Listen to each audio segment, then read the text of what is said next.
My wife and I are sitting on the front porch after a long day of moving furniture and boxes into our new house. We were tired, red-faced, and sweating after sharing the burden between the two of us. The sun was setting on the horizon as we sipped our warm beers and looked out over the landscape of our newly acquired ranch. Fields stretched off into the distance as far as the eye could see. There was not a neighbor in sight for miles. The cows were grazing, looking unhappy, their tails hanging straight down as they ignored the fresh grass all around them. I figured they were just upset from the long move. "Why do you think they needed so many locks?" my wife asked, taking a sip of her beer. It was the elephant in the room, so to speak, and I had to admit I was curious about it as well. Every door in the house had a deadbolt on it, inside and out. Not only that, but the windows were shielded by thick iron bars. The old owners had left long before we could ask them about it. The folks who lived here before were probably paranoid about home invasions so far from the city. "We'll take them down and I'll fill the screw holes with wood putty. We'll paint them over and they'll be good as new. You wanted to redo the trim anyway. And the bars on the windows? That'll take a bit more work, but I can get it done before the weekend. I'll just have to run over to the hardware store to grab a few things." My wife was no longer paying attention. She was staring at some point far off in the distance. "What's that?" she asked, pointing. I followed her finger and looked to see a large gray wolf moving in the fields. It seemed to be stalking deliberately toward us, marching at a steady, quick pace. It came to a fence and did the strangest thing. Instead of leaping over it or burrowing under it, as I'd expected, it stood up on two legs like a person, grasped the loose corner of the wire fencing, and pulled it up, ducking between the strands and stepping through, one leg after the other. It was exactly how I would have done it. Once it was on the other side, it went back on four legs and started its progress toward us again. Then it looked up and saw us staring at it.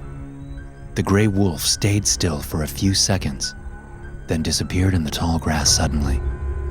It was just gone. It didn't dive into the grass or duck down.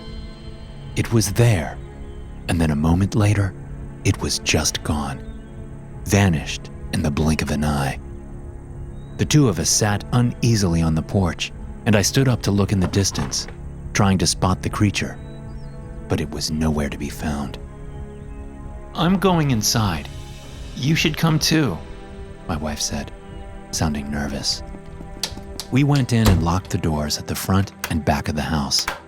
The bars stayed on the windows after that, and my wife didn't mention the deadbolts on the doors in the house again either. The two of us went to bed that night with little talk between us, a big difference from the ecstatic chatter that had been the norm all day prior to the event with the wolf, or whatever that thing was. I got the feeling wolf was not quite the right word. That night, something else even more disturbing happened to us both. I woke up in the early hours of the morning, around 3:30 a.m., according to the bedside alarm clock. When I looked next to me in the bed and saw my wife's spot was empty, I became immediately concerned for her safety. Where could she have gone at this time of night, I wondered. That was when I heard her voice calling to me from outside the window, asking for me to let her in. Her cries for help were muffled through the glass, and I lifted the heavy old window pane up to hear her better. "What are you doing out there?" I asked, worried about the wolf we'd seen earlier. "I must have been sleepwalking," she said dreamily. "The front door locked behind me somehow. You have to let me back in. Please. It's cold out here." "I'll be right down," I said, without thinking about how impossible all of that was. I was only concerned for her safety at that moment, and she had been known to sleepwalk occasionally, so that part seemed to make sense. I raced down the stairs in my boxers and grasped the front door in my hand. Reaching up to turn the lock, I was startled to hear a voice behind me. "What are you doing?" my wife asked. I jumped at the sound, my heartbeat quickening. But what terrified me even more was what I had just seen outside. Given the time frame it had taken me to get downstairs, It was impossible that it had been her. It was like someone else had been out there, wearing her skin and speaking in her voice. Looking at the woman standing in front of me, I had no doubt it was Christine, my wife. Panting, I walked over to her and hugged her tightly. "What's wrong?" she asked. I didn't answer, afraid she would think I was losing my mind. Some things we don't share with anyone, not even with our significant others. We take them to our grave, afraid that if we speak of them out loud, it will make them true, and it will make the source of the impossible things return. So instead, I just took her hand and led her up the stairs, looking back nervously over my shoulder at the front door, waiting for the sound of a key turning in the lock, or the sound of it being broken down by powerful forces beyond my control. Instead, there was a gentle knock, polite almost at first. But then a fist began to pound against the front door of the house, louder and louder, more and more insistently. My wife stopped, turning around to look at me on the stairs. "Who could that be at this time of night?" she asked. "Just ignore it. Let's get to bed. They'll go away, eventually." After a few moments of hesitation, she turned around and began going up the stairs once more, taking a couple nervous looks back as she did. We kept walking up the stairs as the pounding continued, devolving into steady scratching noises that didn't cease until daybreak. "What were you doing down in the basement last night?" my wife asked at the breakfast table the next morning. Neither one of us mentioned the sounds at the door the night before. We were both trying to act like it had never happened. In the light of the morning, it seemed like a shared hallucination, a bad dream brought on by warm beer and too much time spent moving boxes without enough assistance. "In the basement?" "I wasn't in the basement," I told her. "Yeah, you were. You were calling my name, asking me to come down there." I looked at her with concern. "When was this?" "Right before I found you at the front door. I figured I just missed you, that you found whatever you were looking for down in the basement and went into the kitchen for a snack or something. But then I found you by the front door." "I was never in the basement last night." She looked at me, puzzled. "Of course you were. Who else would have been calling for me from down there?" I debated telling her what I had seen outside and decided I probably should. We were clearly dealing with something very strange here, and we needed to be on the same team if we were going to figure it out. "Christine, did you go outside at all last night?" "No. What does that have to do with—" "Okay, so here's the thing. I saw you outside. At the same time when you were going down to the basement, you were calling to me from out front, saying you had been sleepwalking and you were locked out. That's why I was at the door. I never went down to the basement, and I don't think that was really you outside either. I think there's something else causing all this to happen." "What the hell could cause that to happen?" I opened my mouth to answer when there was a polite knocking at the door. The two of us sat dead silent for a few moments, unsure what to do. The knocking came again, and I heard a man's voice, muffled through the door, saying, "There's a car here. Maybe they're out in the fields." "Should we just leave it on the doorstep?" a woman's voice asked. "I don't like being here any more than you do, but that seems a bit rude. Maybe we should come back." Christine and I both stood up, sensing that this was not the same entity from the night before. I don't know how I could tell, but I just could. This wasn't an evil presence. It was just some neighbors coming by to welcome us. And they sounded like they might know something more than we did about the ranch and its mysteries. I opened the front door and saw a man and woman with their backs turned, walking away from us. They spun around when they heard the sound of us opening up. "Oh, hi there. We're the Turnbulls. We live down the road. Technically next door, as if there is such a thing out here. But we do share an easement with you to access the river. Jack takes the cattle down that way sometimes for a change of scenery." The man put his arm around his wife's shoulder and whispered something in her ear. She abruptly stopped talking, realizing that she was rambling on nervously. "Sharon, I'm sure they don't want to get into all that, but we just wanted to stop by and welcome you to the neighborhood, so to speak. It's nice to have another couple living next door again." This place has been empty for so long." My wife and I looked at each other with surprise. As far as we knew, the place had been occupied right up until our arrival. It hadn't shown signs of disrepair or neglect, so we'd had no reason to think otherwise. "Really? No wonder the place was such a bargain. How long was it empty for?" The man and woman shared a look. "Oh, not that long. A few years. Anyways, we just wanted to bring this casserole. We have a few errands to run, but it was great meeting you both. Come on by our place anytime. We're number 56981. The next driveway on your side, up that way," the man said, hooking his thumb eastward. I had never seen anyone introduce themselves and run so quickly. I tried not to take it personally. "It was nice to meet you both," the woman said, taking a few quick steps towards my wife and handing her the casserole dish. "You can keep that dish, by the way. It's Pyrex, great for casseroles." She backed up to join her husband, looking around the property nervously as she did. "Hey, can I ask you something?"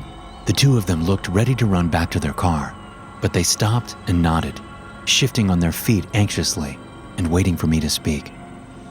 "Have you ever seen anything, how should I put this? There's been a couple of weird occurrences since we moved in, and I was just wondering if you could tell us anything. Is this place haunted? Is that why it was so cheap? I can tell you guys are nervous. Just give us something to work with, please. We're getting a little freaked out." The woman looked pleadingly at her husband. He nodded to her, and she went back to the car and got in the passenger seat where she sat, darting her eyes around from side to side. "What exactly did you see?" the man asked. "Wait, no, don't tell me. It's better if we don't speak of them. They know when you talk about them. It's better if we don't." "Well then, how do we get rid of them?" "You don't. These things have been around a lot longer than you or me. My wife and I get our share of strange events on the ranch next door too, but not as bad as here. This place, well, there's something here that makes it special. And not in a good way, I'm sorry to say. I'd tell you more, but it would only make things worse. It always does." There was a sound of knuckles rapping against the glass, and I looked to see his wife banging on the car window, looking with wide eyes at us and pointing into the distance, towards the fields. My eyes followed where she was pointing, and I looked to see the large gray wolf was back, and it was moving towards us again. "I told you, we're not meant to speak of them. I need to go. The two of you should decide soon if you want to stay. This place will change you, and it will take things from you. You only get so long to decide. If you want to see what the changes will be, it will already be too late. Trust me." With that, he turned away and went back to his car. He started the engine and drove off much quicker than I would have thought safe on the dirt driveway, swerving and leaving a cloud of dust hanging in the air around us, obstructing my view for a few seconds. When I turned around again, the wolf was much, much closer. It was about 50 yards away and closing in fast. It was looking at me intently. My wife was running back towards the house, yelling at me to come, but I was frozen, watching the wolf as it stood on its hind legs again. Not a wolf. Stop calling it a wolf. It's not a wolf. It's just trying to fool you into thinking that's what it is. But it's so much more dangerous than that. I tried to take a step, but my legs wouldn't budge. My eyes were locked on the wolf as it began to stalk towards me. No longer an animal, but something else, wearing an animal suit.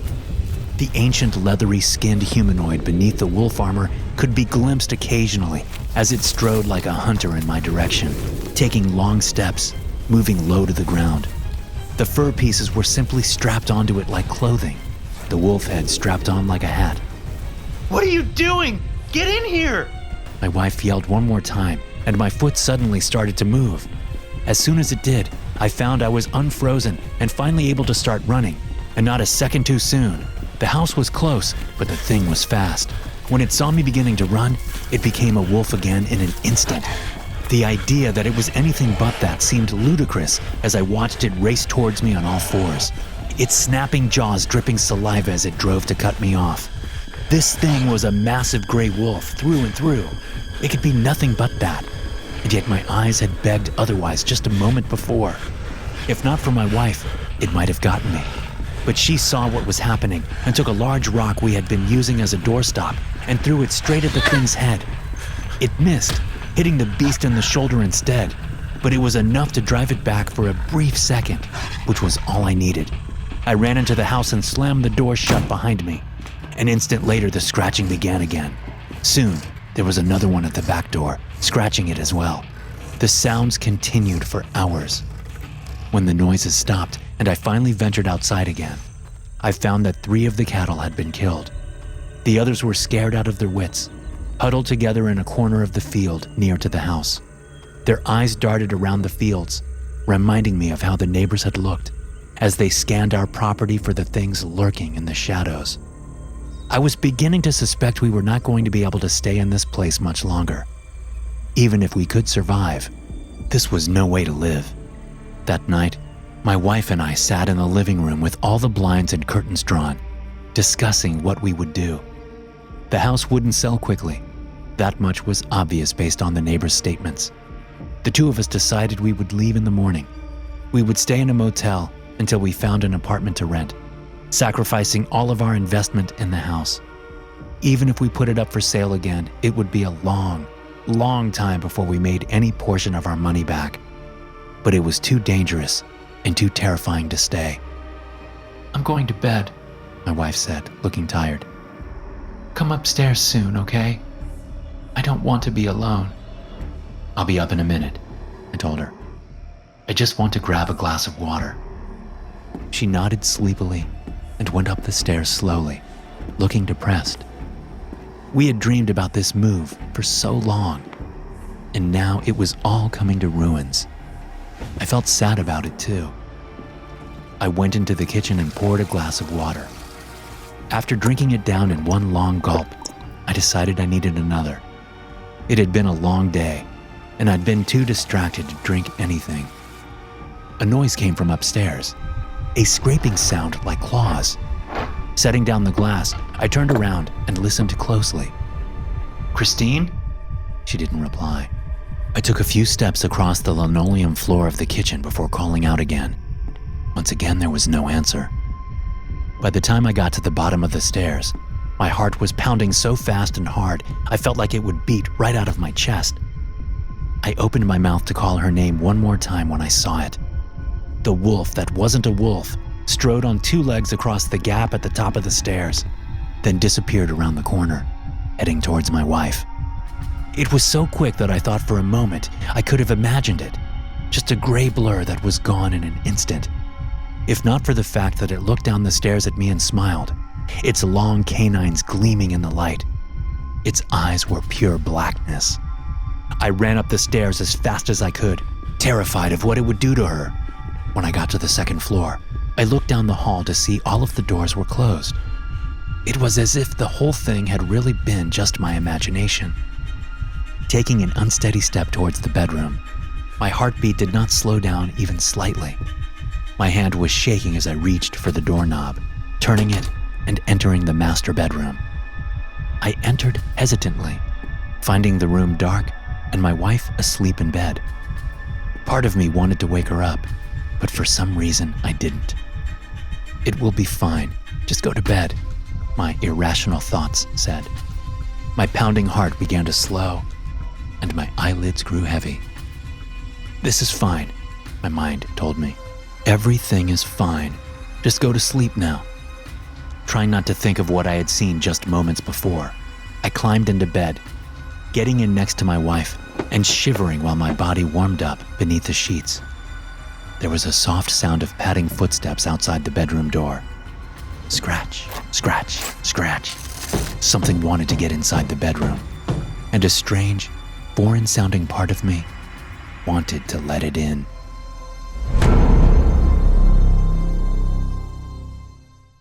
When we'd first moved in, I wasn't sure what to make of the lights. I thought at first they were passing cars, or people parking on the shoulder of a nearby road.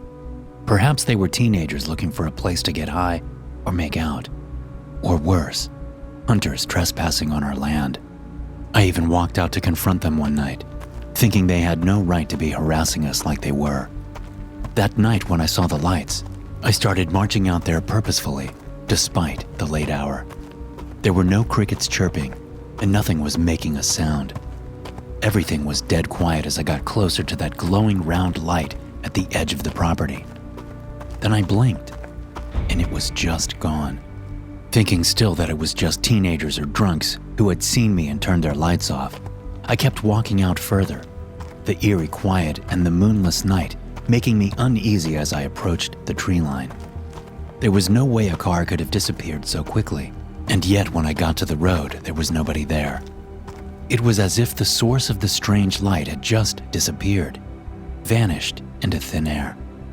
And worse than that, I felt eyes on the back of my neck as I stood out there in the darkness, blind and weaponless, having brought nothing to defend myself. A nearby twig broke underfoot, and I spun around to see the dark shape of something hiding behind a tree, just a few yards away. It was shadowy and humanoid, ducking out of sight when I looked. The feeling of dread I was experiencing intensified 1,000-fold as soon as I caught sight of it. Something you should know about me is that I love to read old folklore and mythology. Well, immediately this thing I saw reminded me of a description I had read of a mythological creature, a terrifying one. It reminded me of folklore tales I had heard of a creature called the Hide-Behind, a being which stalks people in the woods when they're alone and vulnerable. As the name suggests, they hide behind trees and are difficult to spot, no matter which angle you look from. They stalk their prey with practiced efficiency, and most people die without seeing them coming. I tried to shake away that memory, but could not. As I stared at the thing behind the tree, I felt an inhuman entity was looking back at me. I stepped to the side to try and get a better look at it, but the angle I saw of the creature stayed the same. It remained stubbornly hidden behind the tree. Have you ever felt a presence that you recognized immediately was not of our world? Well, silly as that might sound to some people, that's what I felt. Looking at that dark shape hiding behind the tree as it stared back at me, I felt like my heart was going to stop in my chest. My gut was full of concrete as I turned on my heel and ran from it, whatever it was. I was so scared I tripped over my own feet, falling hard to the ground and eating dirt on the shoulder of the road. The thing seemed to sense my weakness, and it moved out from its hiding place. It didn't step out. It seemed to glide sideways as if it was floating. It regarded me for an instant longer, then started to close in, its features growing only slightly more discernible as it drew closer. I stumbled to my feet. After taking a few precarious steps and nearly tumbling down into the ditch, I managed to sprint across the field and away from the thing. For a while, I was too afraid to glance over my shoulder, worried that if I did, it would be my death. When I finally did look back, I saw it watching me from the tree line. Its form was blurred and dark, like a picture out of focus. Somehow, I found myself unable to tell my wife about what had happened, or anyone, for that matter. It felt as if I couldn't, as if to do so would make the whole thing real. If I didn't mention it to anyone, it seemed like I could pretend it didn't happen, like it was just a dream. A week later, it was another quiet night, and my wife and I were sitting out on the front porch, slapping mosquitoes and drinking lemonade. She pointed up towards the stars, and I followed her finger to see a small bluish-white orb move across the night sky. I thought it was a plane or a satellite, so far up in the sky that it seemed insignificant. But then it turned and began heading straight towards us. Its trajectory and its growing light caused us both to scream with fear. It crashed down toward us like a meteor about to impact the ranch, its size swelling and its light growing more and more powerful. But then, just as it looked as if it was about to slam into us with the force of a small sun, it slowed and seemed to inspect us, hovering just a few yards from us. As the glowing bluish-white orb regarded us, I felt as if I was dying inside. My bones ached and pain blossomed in my chest and in my throat. My heart hammered too fast inside my chest. I tried to take a breath, but found myself unable as it drew closer and closer to us, its power impossible to ignore. Hovering in front of us, it stayed where it was for several long moments. The power in the house went out suddenly, and it was eerily quiet and dark, except for the light from the orb and its reverberating hum. All I wanted was for it to go away.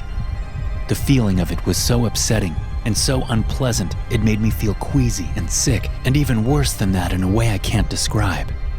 It was like a sense of foreboding doom was hanging over me, as if an anvil suspended by an old, fraying rope were dangling over me.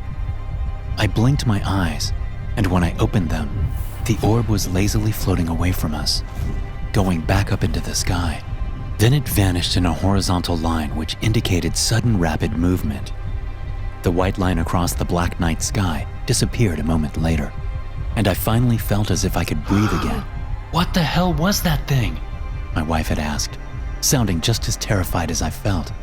But I had no response. I couldn't bring myself to share about the experience I'd had. If I did, I was worried the creature would come back, as if the mere mention of it would summon it into our midst.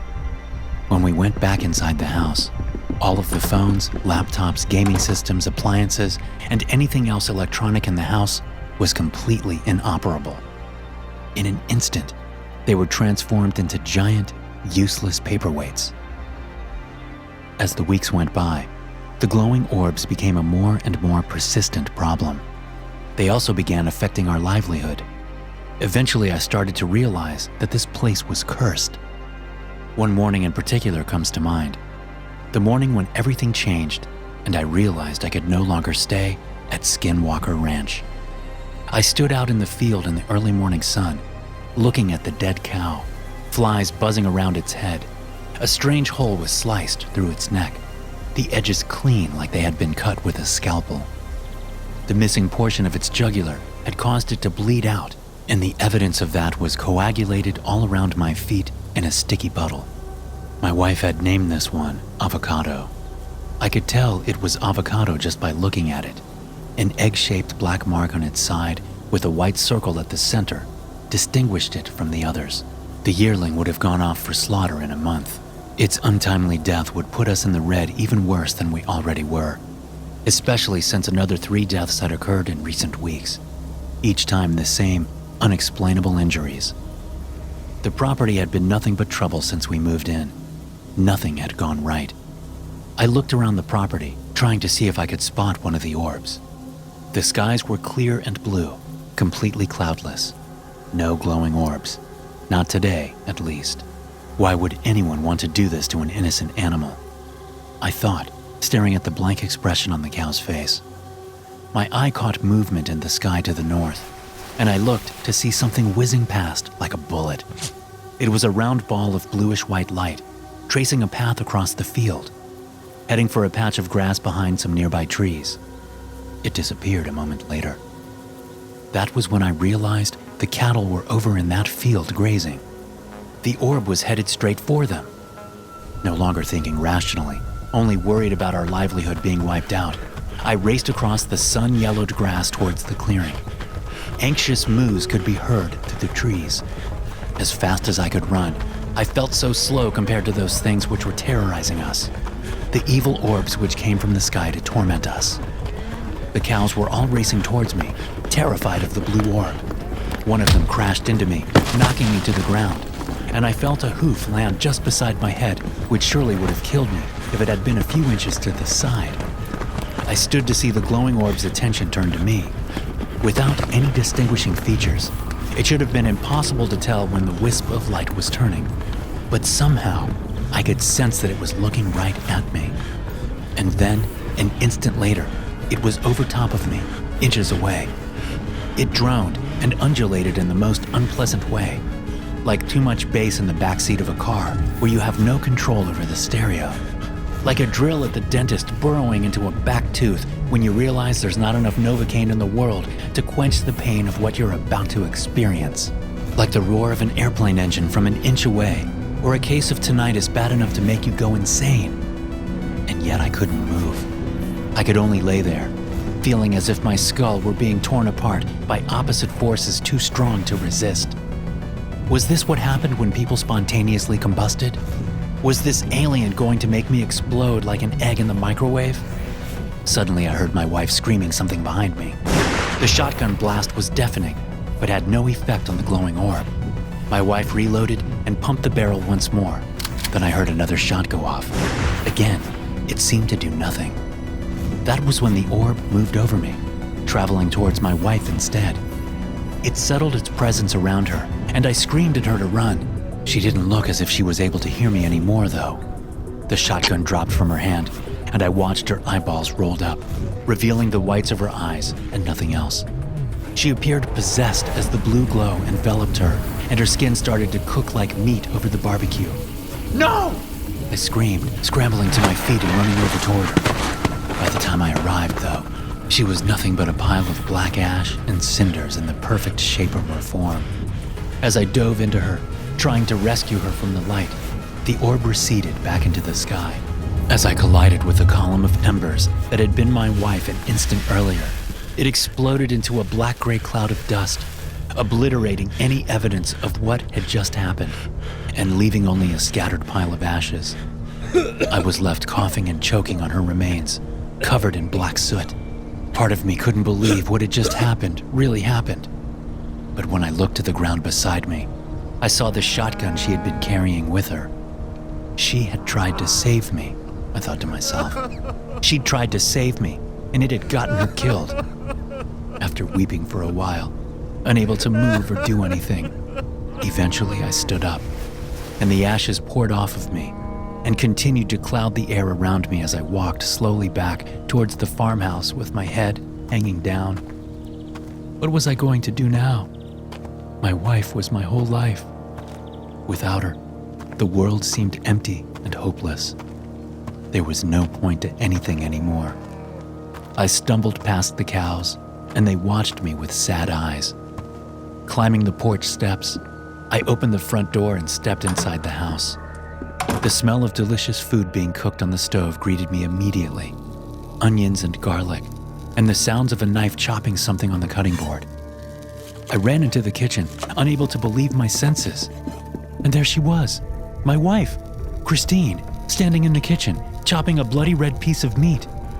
She turned around with the large chef's knife in hand, smiling at me as I came in. Her eyes were the only thing about her that didn't look the same. Otherwise, she was a perfect match for the love of my life, the woman I had just seen turn to ash outside. Her eyes had no color, no irises. They were only pupils, and they were all black. "Hi, honey," she said, still holding the knife. "I'm making your favorite for dinner tonight, beef stew. Gotta use up avocado before she goes bad." She turned around and went back to the large slice of meat on the counter. It looked just like the piece that had gone missing from avocado. "How did you know the cow was dead? I didn't tell you yet." "You didn't have to tell me, sweetie. We're married. I know everything you know. I know all your deepest, darkest secrets. And pretty soon, you won't have to remember a thing." "What does that mean, Christine?" I asked, backing away out of the kitchen. But something stopped me. I bumped into the form of someone blocking my path. Spinning around, I saw a grinning, exact replica of me, only with eyes as black as coal, and a sharp-toothed smile with canines much longer than mine had ever been. Its teeth were white, as if they had never been used. The knife went into my back with little pain at first. I didn't even realize it had happened until I fell down and saw all the blood. The two of them stood over me, watching as I slowly lost consciousness. "What's for dinner, sweetie?"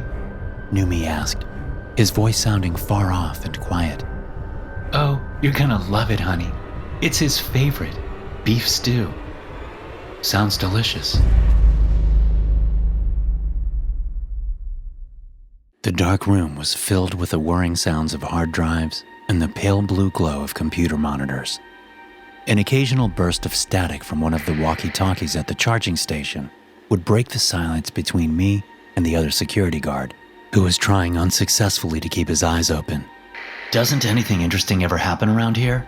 I asked Peter, my new supervisor. "I mean, I figured most of the rumors were bogus, but isn't anything about this place real? Skinwalkers? Glowing orbs? You gotta have a few stories at least." He had his feet up on the desk in the security office, and several dozen monitors showing different camera angles of the property were arranged before us.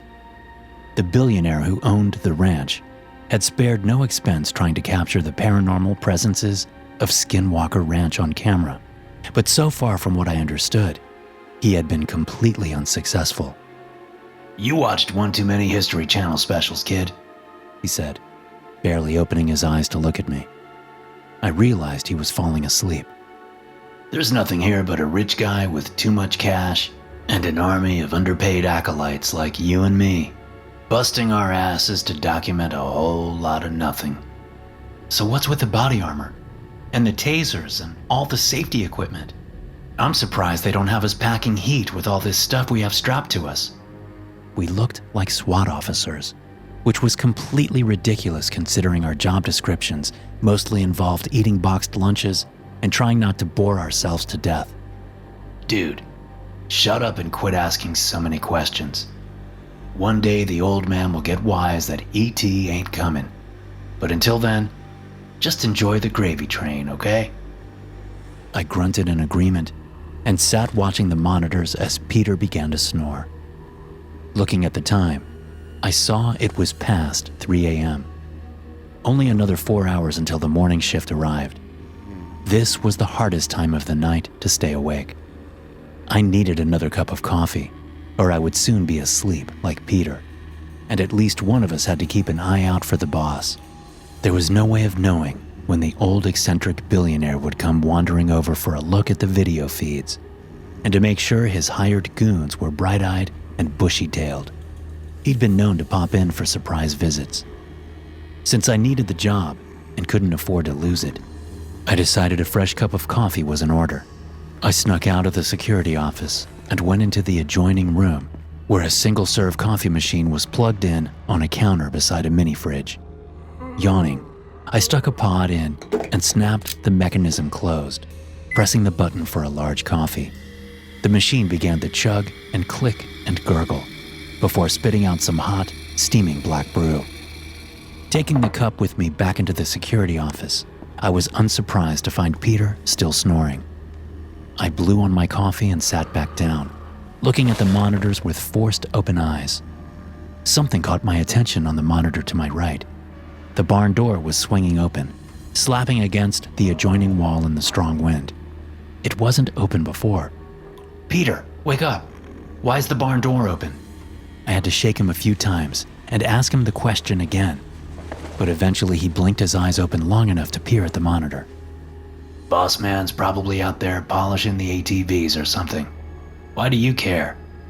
If there was a perimeter breach, it would have set off an alarm." "Cleaning the four-wheelers at 3 a.m.? Why would he do that?" Peter opened his eyes up all the way. "Yeah, you're right. It could be a test. He likes to do that sometimes, to make sure we're not sleeping on the job. You go out there, newbie. I'll stay here and watch the feeds." He put his shirt over his eyes, and I could hear him resume snoring a moment later. If it was the boss out there, I wasn't going to cover for Peter, I thought to myself. This guy was useless. It seemed like he didn't know the first thing about property protection or security procedures. I was worried if something really did happen, he'd be useless, or would do more harm than good in a crisis. But luckily, we were on a farm out in the middle of nowhere. Besides, nothing bad had ever happened at Skinwalker Ranch, despite its reputation. Or so I thought. As I made my way out through the hallways of the farmhouse, which had been converted into a makeshift security compound, I found myself feeling nervous. Something about this wasn't right. The idea that the boss was out in the barn at 3 a.m., testing our preparedness, didn't jive with me. But I supposed it was possible. Stepping out into the cool night air, I looked across the driveway at the barn, not more than 100 yards away. The noise of the untethered door banging against the wood could be heard loudly now, and sounded to my ears like an omen of evil. A fat orange moon hung low in the sky, its awful gravity pulling me towards the blood-red building. I found myself standing before the open door, the smell of hay wafting out from inside. Close the door and go back to the security office, I thought suddenly. Whatever you do, don't step foot inside that barn. It's cursed. It's evil. Stay out. A voice started murmuring from the shadows inside, as if in agreement. It sounded like a man, but their tones were hushed and quiet, difficult to understand. "Who's in there?" I called out, taking my flashlight from my belt and shining it into the barn. No one answered. "Peter, come in," I said into the radio. But as soon as the words escaped my lips, the walkie-talkie made a painful, high-pitched squeal of feedback, then clicked loudly and was dead. "Hello?" I said again into the useless device. There was no response, and I had no way of knowing if he'd heard me or not. It's probably just the boss trying to catch us slacking off, I thought to myself, considering what Peter had said earlier. I would simply go inside and turn on the light. Then the rich owner would give me a pat on the back for my prompt action and response to the practice scenario. With that thought firmly in mind, I entered the barn, my heart pounding. My body knew what my mind had not yet realized, that I was in terrible danger. When I got inside the barn, the huge wooden door slammed shut behind me, and I knew I was in trouble. The murmuring, chanting thing in the darkness continued its deliberate cadence as I turned and tried to get out, clawing at the door and trying desperately to pull it open. One of my fingernails broke off and began to bleed, but I didn't notice that until later, as the adrenaline was pumping through my veins. A moment later, the door itself disappeared. Its edges dissolved into the surrounding wood, and I backed away from it, terrified, looking up at where it had been a moment before. Such a thing was impossible, and yet it had just happened before my eyes. I was trapped. Spinning around, I saw the thing in the shadows, still chanting and now swaying back and forth. Its silhouette in the darkness reminded me of a shaman mixed with a wolf man, holding a wand or a scepter of some kind. The head of the scepter rattled and made awful, fleshy sounds like teeth being shook in a sack made of skin. I tried not to listen to the things the creature was saying, as the words felt like worms crawling through my ears and into my gray matter, invading my thoughts. It was like an itch that I couldn't scratch, like a dozen black flies crawling on my brain where I couldn't get to them with my fingers, taking occasional bites and sampling the local cuisine inside my skull. "Get out of my head!" I heard myself scream, but the wicked chanting continued. The language was ancient and unknowable. Clutching my skull, that horrible, itching sensation of something worming its way into my mind continued, undeterred by my protests. I looked around and saw other dark forms were in the barn with me. They looked like shadows at first, moving along the ground like dark puddles, spreading outwards from a surrounding oil spill. But then the things began to take shape and rise up, shedding their two-dimensional forms and turning into humanoid beings with pitch-black features. The shadow creatures moved slowly and deliberately, their mouths yawning open as they approached me with curious faces. Their features were black holes within their dark forms. They reached out towards me as the chanting thing in the corner raised up its hands like a preacher in a demonic prayer service, its voice rising higher and higher in volume. Red-painted walls all around me began to drip and bleed, revealing ancient, druidic symbols which were carved deep into the wood underneath. Suddenly, the entire barn felt like a living thing, as if I was inside the belly of some great, horrible beast, which was inhaling and exhaling all around me.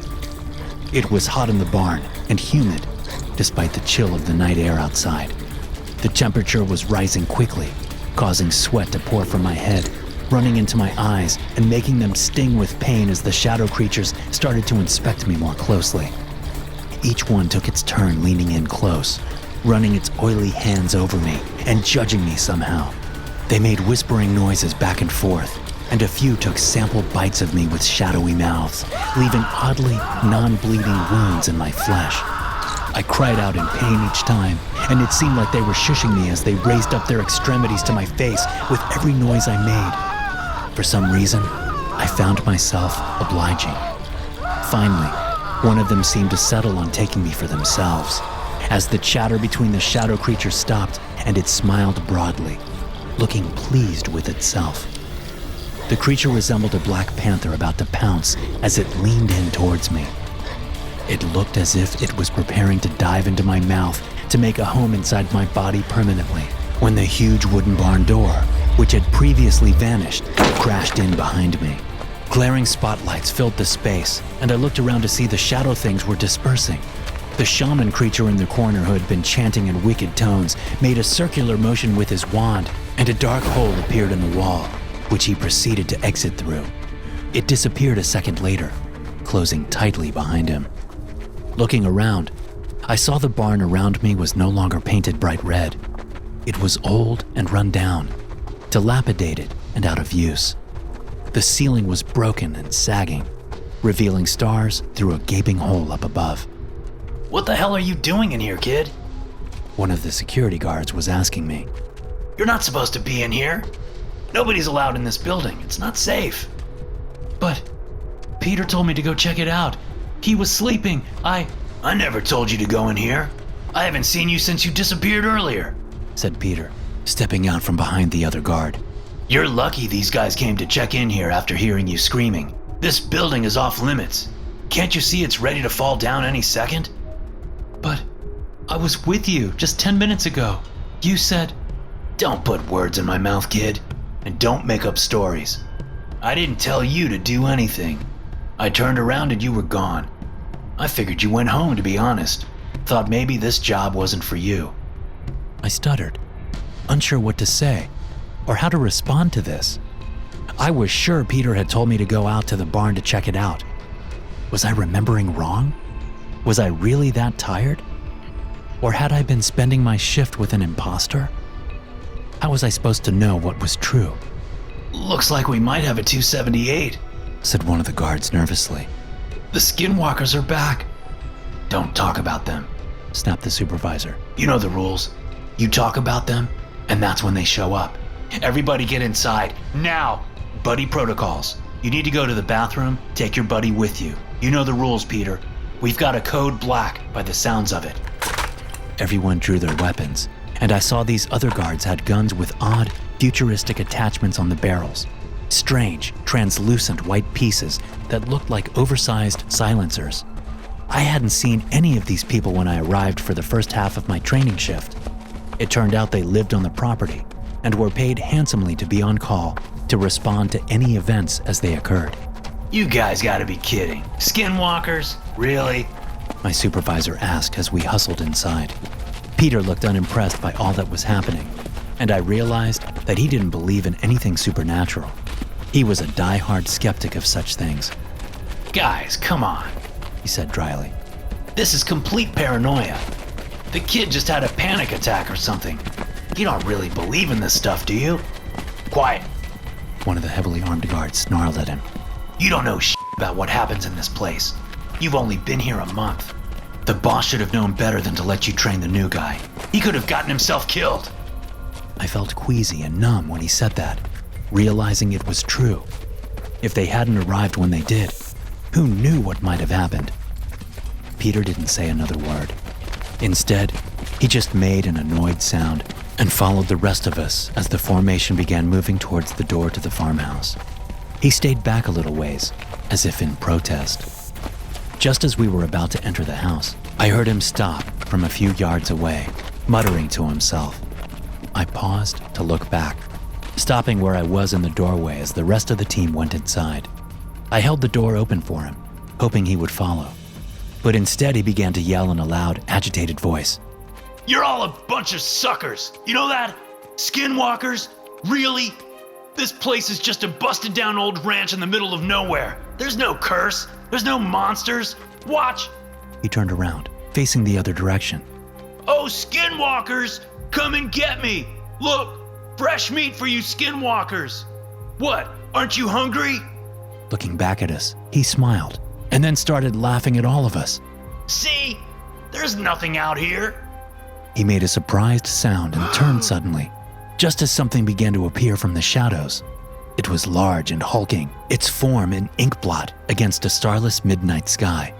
The sound it made was a deep growl, like a territorial wolf, only much, much larger.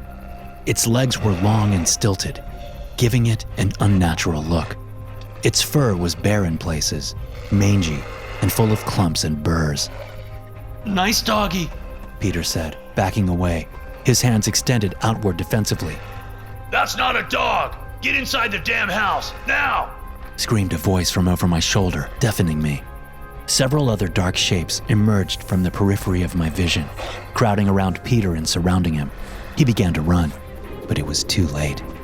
They leapt at him, knocking him to the ground with a brutal impact.